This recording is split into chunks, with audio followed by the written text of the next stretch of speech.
नमस्कार। शाम के अखबारों की चर्चा चाय के साथ। आज एक बड़ी खबर के साथ हम शुरू कर रहे हैं। खबर अखबारों के छपने के बाद आई है। सोनम रघुवंशी 11 महीने से जो जेल में बंद थी, वहाँ मेघालय में शिलांग की जेल में, अंततः उनको वहाँ की जमानत, हाई कोर्ट ने जमानत दे दी है। इसकी पुष्टि उनके भाई ने भी कर दी है कि उनकी जमानत हो चुकी है। मुख्य आरोपी की जमानत के बाद बाकी आरोपियों की जमानत भी हो जाएगी। आपको याद होगा शायद, इस बहुचर्चित हत्याकांड ने, इतना सनसनीखेज हत्याकांड था ये, कि यहाँ से सोनम रघुवंशी राजा रघुवंशी के साथ, उनके पति के साथ में हनीमून बनाने के लिए वहाँ पहाड़ियों पर गए थे और बड़ी जघन्य तरीके से ये हत्या की गई थी। और इसको लेकर पूरी दुनिया, देश भर में इसकी जांच और आरोप सब लगते रहे। और अंततः जब भांडा फूटा तो अपना ही घर खोटा निकला। और इसके बाद से सोनम रघुवंशी शिलांग की जेल में बंद थी। आज उनकी जमानत हाई कोर्ट से हो गई है। एक बड़ी खबर थी, अपने का आपको यह भी बता दें। हाँ, अब हम खबरों शुरू करते हैं। आज गर्मी इंदौर में थोड़ी सी कम है और आज इंदौर में 28 अप्रैल है। 28 अप्रैल के बाद में इंदौर की तमाम खबरें जो हम आपको बताते हैं। आज हम पत्रिका शुरू कर रहे हैं। पत्रिका की खबरों में एक खबर है, हालांकि ये खबर भी ठीक है, ये खबर का विस्तार से आज छपी है। इंदौर में बनेगा इंदौर में बनेगा रेलवे का बाईपास। ये बनेगा मालगाड़ी के लिए। जो बाहरी ट्रैक होता हुआ सीधे आपको निकाल देगा। हालांकि अभी ये खंडवा वाले ट्रैक से मिलाएंगे, ताकि खंडवा वाला ट्रैक जो है रतलाम होते हुए ट्रैक से बाहरी मालगाड़ियाँ निकल जाएं। इससे दो फायदे होंगे। एक तो स्टेशनों पर जो रुकने की व्यवस्था और उसके कारण जो प्लेटफार्म पर दिक्कत होती थी वो समाप्त हो जाएगी। दूसरा एक फ़ायदा ये होगा कि माल के आने और जाने से ट्रेनों के ट्रैक पर कोई अंतर नहीं पड़ेगा। लगातार ट्रैक जहाँ खाली है वहाँ पर इसका उपयोग किया जा सकेगा। अच्छा प्रयास है। खासकर इसका सबसे बड़ा लाभ मिलेगा प्रीतमपुर को, क्योंकि इस पूरे ट्रैक पर जो है बॉम्बे से जो अभी हाल ट्रैक बन रहा है उसका फ़ायदा मिलेगा। तो प्रीतमपुर से जो माल जाने वाला रहता है उसको बहुत सारी सुविधा मिल जाएगी। क्या सर? जी बिल्कुल। रेल मालगाड़ियों के लिए बाईपास बनाने की ज़रूरत इसलिए महसूस की जा रही थी कि अभी जो मालगाड़ियां हैं मुख्य स्टेशन से होकर गुजरती थी। अब इन गाड़ियों को पास करने के लिए जो रूटीन की ट्रेनें हैं उन गाड़ियों को इंतज़ार करना पड़ता था। तो इसको देख कर ये तय किया गया। और वैसे भी आपको बता दो, मालगाड़ियाँ इतनी लंबी होती है कि इंदौर स्टेशन पर कहीं समाती भी नहीं है। स्टेशन को पूरा पार करके जाना पड़ता है। ऐसे में कभी कोई ट्रेन के वक्त पर आ जाए तो चलेगी तो ये उसी ट्रैक पर, जिस ट्रैक पर जो है पैसेंजर गाड़ियाँ चल रही है। पर स्टेशन मतलब शहर के जो स्टेशन है, लक्ष्मीबाई नगर, इंदौर स्टेशन की बात कर लें, राजन स्टेशन नगर की बात कर लें, मऊ की बात कर लें, इन स्टेशनों पर इन्हें कहीं रुकना ना पड़े और ना इनकी रफ्तार पर कहीं लगाम लगे, इसको लेकर जो है बाईपास बनाने की सर्वे चल रहा है। और मुझे लगता है ज़रूरत भी है। जिस तरीके से हम बड़ी गाड़ियों को, ट्रकों को या बड़ी हेवी गाड़ियों को हम बाईपास करके बाहर निकालते हैं, वैसे रेल की मालगाड़ी को भी निकाला जाना चाहिए। ये उस के लिए भी ज़रूरी है जहाँ इनकी रफ्तार पर लगाम लगती है, तो रफ्तार से सामान पहुँचेगा तो मुझे लगता है राहत बनेगी। मालगाड़ियों का जो ट्रैकिंग होता है वो बड़ा सिस्टम अलग रहता है, क्योंकि बहुत समय निकालना पड़ता है मालगाड़ियों को क्रॉस कराने के लिए। अमूमन ये होता है कि एक के पीछे एक जब गाड़ियाँ आपकी लगी रहती हैं रात को, तो जब 2 बजे बाद में ट्रैक खाली होने लग जाते हैं जहाँ भी, वहाँ पर मालगाड़ियों को डाला जाता है। इससे एक मालगाड़ी को बहुत लंबा समय भी लग जाता है अपने गंतव्य स्थान तक पहुँचने में। अब हम प्रभात खंड खबर की बात कर लें तो प्रभात खंड की खबर में आज नदी किनारे बिल्डिंग तोड़ी गई, बुलडोजर चलाए हैं, नक्शे को उलट बना दिया था, उसको ढहाया गया है। क्या है पूरा मामला है ये? जी बिल्कुल, आपको बता देता हूँ मैं। संजय सेतु से लेकर जो चंद्रभागा पुल को जोड़ने वाली जो सड़क है, जिसको नदी किनारे की जो सड़क का हिस्सा कहा जाता है, उस सड़क पर जो निर्माण हो रहा था, और ये साउथ जो तुंगगंज से जुड़ा हुआ हिस्सा कहा गया है कि साउथ तोड़ा से जुड़ा हुआ, इस बिल्डिंग को जो मंजूरी दी गई थी उस उलट जो है यहाँ पर कब्जा करके बनाया जा रहा था। और बिल्डर जो इसे बना रहा था उसकी मंशा यह थी कि सड़क से लगी हुआ प्लाट था, तो इमारत को इस तरीके से बना रहा था कि ज़्यादा से ज़्यादा कमर्शियल उपयोग किया जा सके। एमओएस को भूल गया, पार्किंग को भूल गया, सारे नियम कायदों को भूल के इमारत को खड़ी कर दी गई। नगर निगम की नज़र पड़ी तो उस पर तुरंत कार्रवाई हो गई है। तो आपको बता दूं, ये जीवन रेखा मार्ग कहा जाता है। जीवन रेखा मार्ग इसलिए कहा गया है कि नदी से जोड़कर इस रास्ते को बनाया गया है। हालांकि पूरी तरीके से सड़क अभी ठीक से चालू नहीं है, ट्रैफिक जाने लगा है, कुछ कब्जे अभी भी बाकी है। और ये जो योजना है नदी किनारे वाली, आगे अभी बहुत आगे तक इसको बढ़ाना है। और ये ट्रैक पूरा मतलब ये जो नदी किनारे ट्रैक बनना है, इससे इंदौर शहर के यातायात को भी काफ़ी कुछ राहत मिल सकेगी। एक और खबर से हम बात कर लें। चोइथराम स्कूल की फीस में देरी होने 200 रुपये रोज का दंड लगा दिया है। पालकों को सूचित कर दिया गया है कि अगर आपने पैसे नहीं भरे, 33,000 कुछ समथिंग फीस है और 33,900 रुपये की फ़ीस जो है लेट फीस के साथ जमा कराने हैं। और अगर नहीं दिएगा तो 200 रुपये और भी इस पर अतिरिक्त लगने लग जाएंगे। ये तो जाति है यार, बस क्या। जी बिल्कुल, प्राइवेट स्कूलों में जो जाति की अगर बात की जाए तो पहले काफ़ी किताबों पर जाति की गई, अब फीस में जाति की जा रही है। और स्कूल शुरू होते अप्रैल में, भले ही स्कूल 20 दिन लगाए हैं, फीस जो है पूरी जमा करा ली गई है आगे तक 3 महीनों की। आपको बताओ तो स्कूलों का जो स्ट्रक्चर जारी किया जाता है, 4 बार जो है आपको फीस जमा करनी है, और फीस जमा करने के लिए जो डेडलाइन दी गई, मतलब जो दिन तय किया गया उससे अगर आप चूक गए तो हर रोज़ जो आपको पेनल्टी लगती है। मामला चोइथराम स्कूल का बताया जा रहा है। चोइथराम स्कूल में जिस अभिभावक ने ये जो शिकायत की है, उसने बताया है कि उसके बच्चे की जो 4 किस्तों में जो किस्त जमा करनी थी, पहली किस्त 10 अप्रैल को जमा करनी थी, 31,500 रुपये जमा करने थे, चूक गए, 12 दिन लेट फीस भरी, 2400 रुपये जो है पेनल्टी लग गई, यानी हर रोज़ 200 रुपये जुर्माना लगा।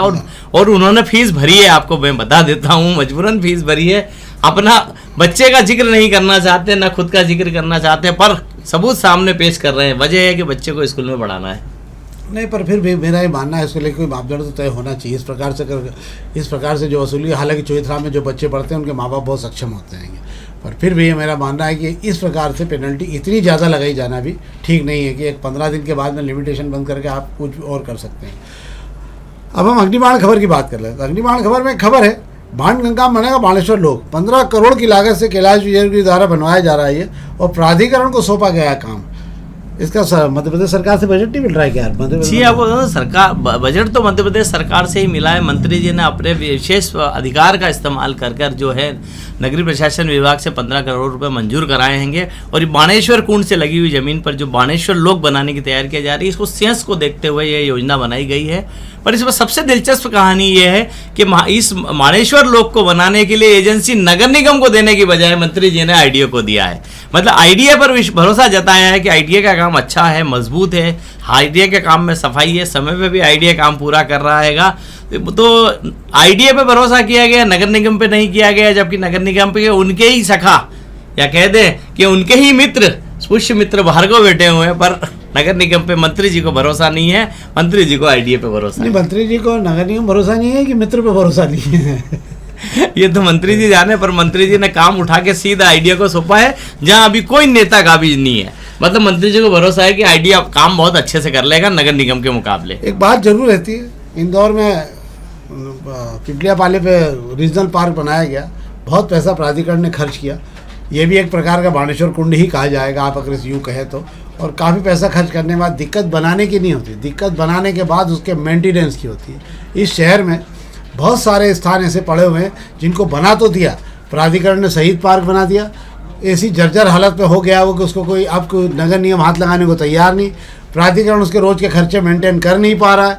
ऐसी तमाम जगहों पर ये दिक्कत हो रही है। सबसे ज़्यादा कि सवाल उठता है इसका रेवेन्यू मॉडल क्या होगा। अरे आप ताजमहल खड़ा कर दीजिए, पर जब तक उसका खुद का कोई रेवेन्यू मॉडल नहीं होगा जिससे उसका मेंटेनेंस हो सके, ये सब हाथी बनते जा रहे हैं। वो चाहे मेघदूत पार्क हो, चाहे नेहरू पार्क हो, इन सब जगहों पर जो मूलतः दिक्कत आती है वो ये आती है कि जब तक उन उद्यानों को खुद के रेवेन्यू पार्ट से खड़ा नहीं किया जाता, ये सब योजनाएं धरी रह जाती है। हम और आज बात करें बाणेश्वर कुंड में भले ही 15 करोड़ रुपए खर्च हो जाए, पर 15 करोड़ रुपए के बाद में इसको जब चलाना पड़ेगा तो इसमें 2 लाख रुपए भी निकालना मुश्किल होंगे, और सब एक दूसरे से पल्ला झटकेंगे। बनाने के बाद में खुद प्राधिकरण नगर निगम को थोपने की तैयारी इसको कर लेगा। मुझे ऐसा लगता है कि इसका व्यावसायिक साधन भी इसके साथ में जोड़ देना चाहिए, ताकि बाणेश्वर कुंड को एक बड़े उद्यान और तमाम बड़े पर्यटन स्थल के रूप में विकसित किया जाए, और इसे कुछ स्थिति में ऐसे निजी हाथों में सौंपा जाए ताकि परिवारजनों के साथ जो लोग पहुँचें वहाँ कुछ ना कुछ राशि देकर इसका उपयोग कर सके और इसका रखरखाव भी हो सके। क्यों साहब? जी बिल्कुल साहब, अभी तो बन के एक योजना बन के तैयार हो जाए, कैसा बनाते हैं, क्या बनाते हैं, उसके बाद पता चलेगा कि इसको संचालन करने की भी ज़रूरत है, मेंटेनेंस की भी ज़रूरत है, किसको दी जाती है तो वक्त बताएगा। पर अभी तो आइडिया को बनाने को काम सौंप दिया जाएगा। हाँ, आइडिया तो बना ही देगा। आइडिया को 15 करोड़ मिलने के बाद तो हम और आप भी बना देंगे, पैसे मिल जाए तो किसको क्या बनाना। सवाल बनाने का नहीं है, सवाल उसके रखरखाव का है। हम भी वही सवाल उठा रहे हैं कि बनाने का नहीं। योजना बहुत अच्छी है, बधाई के पात्र है। कैलाश योगी क्षेत्र क्रमांक 1 में अच्छी योजना लाए हैं, बधाई के पात्र है, पर इसी के साथ में उनको ये भी बता देना चाहिए कि इसका मेंटेनेंस का क्या सिस्टम बनाया जा रहा है। नहीं तो ये भी मुझे लगता है कुछ ना कुछ व्यवस्था तो इसे की जाएगी, या तो लोग के अंदर कुछ दुकानें खोल दी जाएगी, दुकानें दे दी जाएगी, उसका खर्च निकालने के लिए उससे जो आमदनी होगी वो प्रचार प्रसार के जो मुझे लगता है यूनिपोल लगा दिए जाएंगे। कुछ तो कर ही दिया जाएगा, नहीं तो दुकानों पे पहलवान तो मिलेंगे आपको तमाम भर के, वहाँ जितने पहलवान उस इलाके में दुकान में मिल जाएंगे आपको। अब हम दोपहर की खबरों की बात कर ले रहे हैं। दोपहर के पहले पेज की खबरों की बात हम बाद में करेंगे। हम आपको 1-2 खबरें जिसमें हम बात करते हैं। एक तो ये हम बहुत समय से आपसे कह रहे हैं हम तालाब को लेकर, आज भी कल भी कलेक्टर ने बैठ कर तालाबों की समीक्षा की, पर आपको आश्चर्य होगा कि कलेक्टर ने तालाबों की समीक्षा की, आपके नदी गंगा क्या अभियान चल रहा है, जल गंगा अभियान जो चल रहा है उसको लेकर भी उन्होंने खूब बात की, पर कलेक्टर ने अपने आप का हाथ बचा के रखा, तलावली चांदा तालाब का लेके जिक्र भी नहीं किया। ये 100 एकड़ का तालाब बर्बाद हो रहा है। सिरपुर तालाब पे तमाम कब्जे होने लगे, इसके अलावा झलारिया के तालाब पे कब्जे हो रहे हैं, जिसकी शिकायतें हो चुकी है, जिनकी एनजीटी बोल चुका है जिनको लेकर कि इनके आसपास के निर्माण हटाए जाएं, पर ये तमाम जगहों पर प्रशासन हाथ डालने को तैयार नहीं है। क्यों? क्योंकि जिनके कब्जे हैं उनके माई बाप इतने ताकतवर हैं कि अगर आपने उन पे हाथ डालने की कोशिश की इन तालाबों पे, तो तालाब का तो मुझे नहीं पता है, पर आपका जरूर पता है कि आपका क्या होगा। और इसीलिए इन तालाबों को बर्बाद होते हुए हर अधिकारी देख रहा है। ये मान रहे अधिकारी की सही बात है, 100 एकड़ का तालाब हाथ से जा रहा है और हम कुछ नहीं कर पा रहे हैं। दुर्भाग्य की स्थिति कि देश शहर के राजनेता जो है इस समय उनको तो कोई लेना देना है ही नहीं शहर से, सब पूरा शहर बिखरा पड़ा हुआ है। और ये एक अच्छा खासा तालाब, यही नहीं जो 6-8 तालाब है, ये सब एक समय ऐसा आएगा जब हम इसको खो चुके रहेंगे। होलकर रियासत के बाद हम नया तालाब नहीं बना पाए, जो हैं उन्हीं को खाकर हम अपनी कॉलोनियों का विकास और शहर का विकास कर रहे हैं। क्या साहब? जी बिल्कुल, आप सही कह रहे हैं। और आपने बात की है कि यहाँ के नेता ना ध्यान दे रहे हैं, नेता सब ध्यान दे रहे हैं, सबको सब पता है कौन कब्जे कर रहा है, कौन कब्जे नहीं कर रहा है, किसके पीछे किसकी शे है, किसकी नहीं। ये बात जो है कलेक्टर साहब भी जानते हैं, इसलिए उन्हें पता है कि बोलने से कोई मतलब नहीं, इस विषय पे बात करने से भी। एक और खबर बात कर ले रहे हैं हम, चौराहों पर भीषण गर्मी है। मुझे ऐसा लगता है, हम ऐसा सोच रहे हैं कि यह तो उसका जो सिग्नल का टाइम है उसको कम कर देना चाहिए, 25 सेकंड अधिकतम कर देना चाहिए, 160 सेकंड अधिकतम है। इसके कारण दिक्कत ये होती है कि जो चौराहे पर 1 बजे से 3 बजे 4 बजे के बीच में खड़े होना बहुत दुर्भर हो जाता है और तापमान में आदमी 1.5 मिनट में झुलस जाता है। तो मुझे ऐसा लगता है कि या तो वहाँ पे ट्रैफिक के सिग्नल बंद कर देना चाहिए 2 घंटे के लिए, ताकि लोग अपनी सुविधा से खुद धीरे धीरे निकल जाएँ, या फिर यह हो जाना चाहिए कि उसका समय कम कर देना चाहिए। तीसरी एक बात और भी है कि नेट लगाने का खर्चा इतना ज़्यादा भी नहीं है कि इसका बहुत खर्चा आ रहा हो। तमाम नेताओं से जिनसे बात की और नगर निगम में अधिकारियों से बात की, उनका इतना बड़ा खर्च नहीं है। नेट कसी जा सकती है, दोनों तरफ से लगा के बांधी जा सकती है कि सामान्य स्थिति में इतनी बांध दी जाए, तो इनको बहुत बड़ा खर्च नहीं है। नगर निगम चाहे, पर नगर निगम उसमें भी गली निकालने की कोशिश करे कि कोई आके हमको ये सब खर्चे उठा ले, तो हमको ये खर्च नहीं लगे। जो फाइलें इधर उधर चलते हैं तो एक फाइल और इधर उधर होगी। मेरे को ऐसा लगता है कि पर ये नेट लगाई जानी चाहिए, खासकर हेवी रोड के चौराहों पर, जहाँ पर ये दिक्कत सबसे ज़्यादा है। क्या सर? नगर निगम की मंशा को पूरा करने के लिए तैयार बैठे हैं इस शहर में लोग, पर बात वही आ जाएगी कि फिर वही बात हो जाएगी कि स्ट्रक्चर की परमिशन किसकी, होर्डिंग किसका, विज्ञापन किसका और नेट किसकी, सब हो जाएगा। और किसके नेताओं की जेब में क्या जा रहा है वो सब हो जाएगा। पिछली बार भी जिन नेताजी महाशय ने इसकी शुरुआत कराई थी, वही बाद में इतनी तेज़ी से पीछे खिसके थे कि पलट के नाम तक नहीं लिया गया। और स्ट्रक्चर जो तूफान, जरा सा आंधी तूफान में गिरा था, उसने सबको हिला के रख दिया था। हाँ, पर मुझे लगता है केवल नेट लगाई जाए, बाकी कुछ नहीं लगाया जाए तो। जी बिल्कुल सही कह रहे हैं आप। तो उसके लिए मुझे नहीं लगता शहर में जो रहनुमा लाइफ के जो लोग हैं, जो शहर निगम की मदद करना चाह रहे हैं, सब कुछ मुझे नहीं लगता मिलेगा। हाँ, आ जाए तो नगर निगम को कुछ चौराहों पे तो लगा देना चाहिए, कम से कम कुछ तो करा जाए कहीं पे कुछ तो। अब हम बात करें दोपहर के पहले पेज की। एक तो महंगाई की ज़मीन बिल्कुल तैयार हो गई। कल अधिकतम मतदान के बाद 5-6 बजे बाद भी आपको दुनिया बदलती हुई दिखेगी। और ये एक बहुत खींचा खाची सरकार ने की भी, तो आप मान के चलिए कि अगले 5 से 6 दिनों के अंदर सरकार को घुटने टेकना पड़ेंगे। और इसलिए भी क्योंकि कच्चा तेल $100 के लगभग पहुंच गया, $100 प्रति बैरल के लगभग पहुंच गया। इससे सरकार इस कर्ज को, इस घाटे को उठाने को तेल कंपनियां बिल्कुल भी तैयार नहीं है। तेल कंपनियां पिछले 50 दिनों में भयानक घाटे में पहले ही जा चुकी हैं। भारी दबाव तेल कंपनियों ने बना रखा है, नहीं तो सरकार को बहुत बड़ा कर्ज लेकर इन्हें सब्सिडी के रूप में देना होगा। अगर कोई भी प्रयास किया सरकार ने और अपने आप को बचाने की कोशिश की सरकार ने कि नहीं नहीं हम नहीं बढ़ाएंगे, तो आप ये मान के चलिए कि सरकार के राजस्व का इतना भयानक नुकसान हो जाएगा कि सरकार सारा बोझ आज नहीं तो कल आप पे डाल देगी। एक और बड़ा झटका लग चुका है कि हम जो पाम ऑयल खरीदा करते थे, कहाँ से? इंडोनेशिया से। वो हमारे यहाँ भारी कटौती, 90% इंडोनेशिया से पाम ऑयल आता था और उन्होंने भेजना बंद कर दिया। इसका असर अगले 10 दिनों में आपको पूरे शहर भर में नहीं, पूरे देश भर में दिखने लगेगा। इससे देश के आधे से ज़्यादा लोग इसी पाम ऑयल का उपयोग करके घर में खाना बनाते हैं। जो कुकीज़, पेस्ट्री, बिस्किट, तमाम जो क्रीम वगैरह जितनी भी चीज़ें बनती हैं सब पाम ऑयल से बनती है। और अगले 15 दिनों के अंदर आपको इसमें ऐसी कीमत का उछाल होता हुआ दिखेगा कि आपको संभाले नहीं संभलेगी। तेल के भाव बढ़ना शुरू हो जाएंगे क्योंकि सोयाबीन में पाम ऑयल का सबसे ज़्यादा मिलाने का काम किया जाता है। तो ये वो खबर थी जो अपने आपको बताई। शेयर बाज़ार आप बुरी तरह से लहूलुहान हो गया फिर से।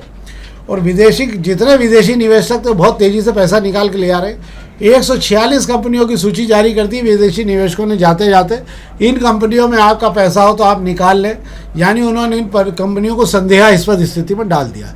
उसके चलते जो स्थानीय जो लोकल निवेशक थे वो भी डर गए और उन्होंने भी अपना पैसा निकालना शुरू कर दिया। हालांकि अभी एक बहुत बड़ा भूचाल शेयर बाजार में आने को बाकी है। तो ये 2 खबरें थी जो आज सामान्य स्थिति में हमने आपको बताई। ये कार्यक्रम दोपहर न्यूज़ का विशेष कार्यक्रम हम बनाते हैं। हमारा आग्रह इस कार्यक्रम को लाइक करिए, आप देखिए इस कार्यक्रम को आखिरी तक, तो इसमें आपको बहुत सारी शहर की जानकारी भी आपको मिलेगी जो अधिकतम आपको हम देने की कोशिश करते हैं जो शहर से जुड़ी हुई है। आग्रह है इस कार्यक्रम को आप सहयोग दें और हमारे साथ में मिलकर इस कार्यक्रम को देखें भी। बहुत बहुत धन्यवाद।